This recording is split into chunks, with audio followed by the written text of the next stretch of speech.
Welcome to Guide Guru. We hope this video helps. You start by preparing the gear. Power on the Arctis 7X and ensure it has charge, and locate the Xbox One USB port or controller 3. 5mm jack. If you have the wireless USB transmitter, plug that into the console now. If you plan wired, grab the included 3.5mm cable and have it ready. Once everything is visible and powered, make sure your console is on, and you are signed in so the system can recognize new audio hardware immediately. You now connect and pair.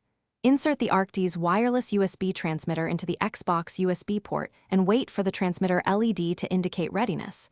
The headset should auto-pair when turned on. If using a wired connection, plug the 3.5mm cable into the controller's jack and then into the headset, and make sure the controller is powered. If you use the base station, press its pairing button and then the headset pairing button. Listen for the confirmation tone to know pairing succeeded. You finish by configuring audio and validating operation. Open Xbox settings, go to Profile and System, then Volume to set headset chat/game balance, and ensure headset is selected as the output device. Make sure the headset and transmitter firmware are up to date for best compatibility. If you see no audio, repair the headset, try a different USB port, or restart the console.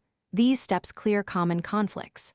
If the mic is muted, toggle the Arctis inline mute so your voice transmits correctly. Thanks for watching. Consider subscribing if we helped you today.